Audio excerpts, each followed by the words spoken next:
A few months ago, I took a trip to Windmill Heights Garden Center in Culpeper, Virginia, to talk with the owner, Paul Hutcheson, about gardening and greenhouses. This recent clip is from that trip, and he wanted to talk to you a little bit about the home greenhouse. It's part of this week's garden tour collaboration with lots of other YouTubers.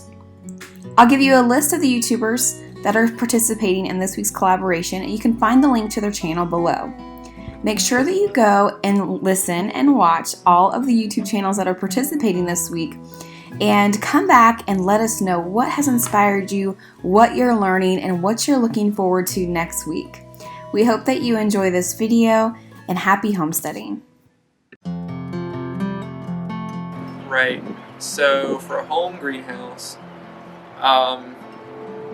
you need to keep in mind that greenhouses are designed to trap heat, and they do that very, very efficiently.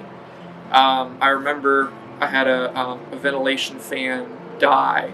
I don't know what happened, the motor burned out, and I happened to be in that greenhouse, and I heard it cut off, and it was on a sunny day, and I knew that it was supposed to be running. The temperature went from 80 to 120 in 15 minutes. Whoa. That's how long it took me to work a solution around to get another motor put in place.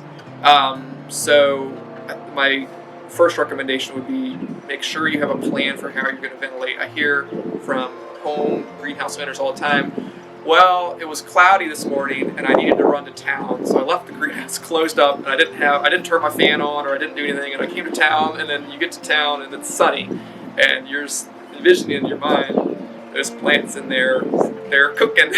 So, have a plan. It's expensive to set up a system with a thermostat and a ventilation fan, but it's the best money you'll ever spend for a home greenhouse.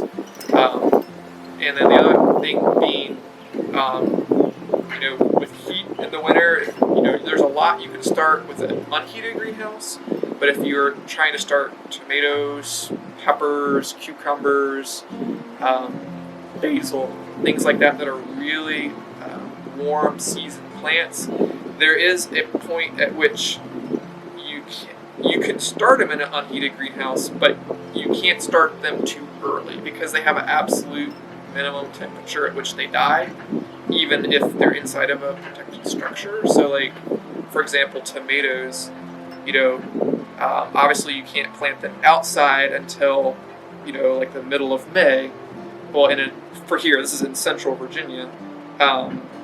So even in an unheated greenhouse, I don't know that you would be able to start the seed and have success before like the 1st of April. Like, just because the nighttime temperature. Now you can get around that by using like a heat pad on a thermostat. That would be a really cheap option. For like $150, you can get a heat pad and a thermostat and set it to like 75 degrees, and then it would only come on at night. Or you could get a heater and try to heat the whole space to 65, something like that. That would be the two things I would say. And then the other thing would be not trying to start things too early. So, using tomatoes as an example, the tomato plant has such a requirement for heat, but also for day length, that at some point it doesn't do you any more good to start it any earlier. So, like, if you start a tomato seed January 1st versus February 1st, they're actually going to end up you probably mature at the same time. Like, it doesn't gain you an extra month. Like, at some point it becomes it doesn't help you. Like, so not starting things too early, because then things get leggy, they flop over, and you don't have the ability to plant them outside yet.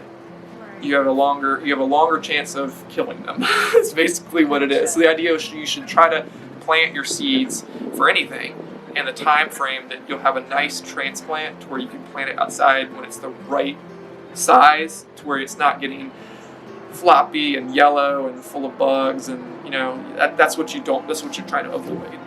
So when you like your vegetable plants that you start from seed here, when are you generally starting those? Right, so it depends on what it is, and it also kind of depends on the year.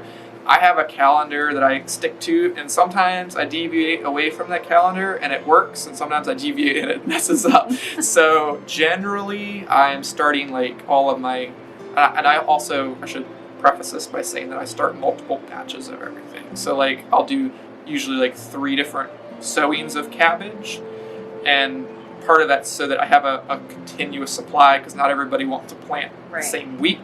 And so like for cabbage, I might do my first sowing of seed like the 3rd or 4th week of January, and then I'll do another sowing 2 weeks later, and another sowing 2 weeks after that. So like, that kind of that late January to February, end of February. So for like cabbage, broccoli, cauliflower, kale, things like that, I'll do like usually 3 sowings.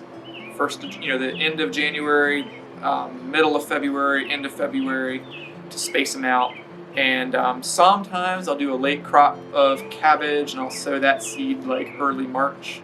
Just depends on how the year is looking. Like if it looks like it's going to get hot and stay hot, I'll skip it.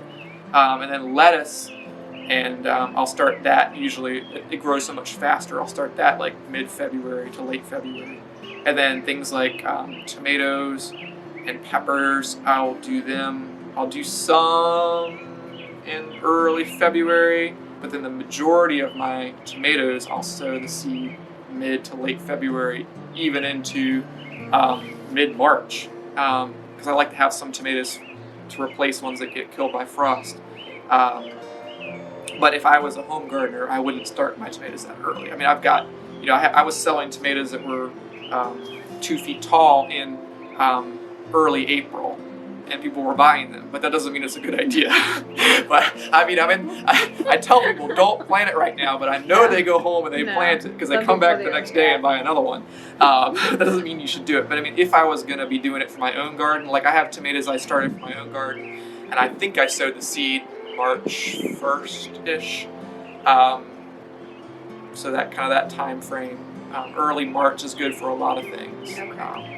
I'll show you. I've got some spinach in my garden that I sowed the seed like 1st or 2nd week of February, and I planted it in the garden March 8th in a hoop house, a little covered hoop, and we were picking off of it the 1st week of April.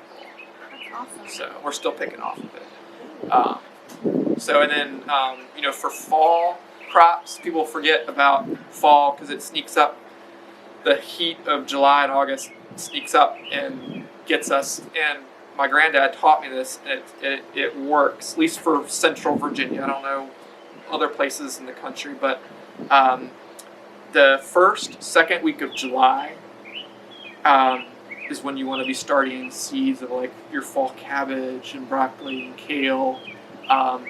And there's if you get to the 1st of July and you look at the 10-day forecast and you see if there's any coolness.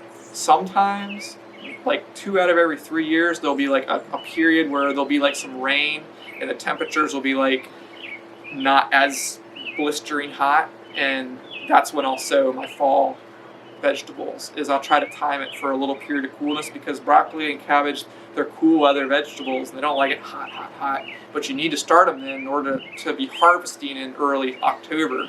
Now you could do cabbage later for like a November, December harvest, but spinach is really hard here in Virginia because it's nice to have fall spinach, but it's so hot, spinach won't germinate above 85 degrees. It's really hard. So what I'll do is I'll actually sow the seed in like mid to late July, but I'll try to find a place, like I would do it on like a porch, or like even in like a garage or something where it would stay cooler, or I've even sowed it and put it under the shade of a tree where it's 5 degrees cooler than out the sunshine, but I wouldn't put it in a greenhouse.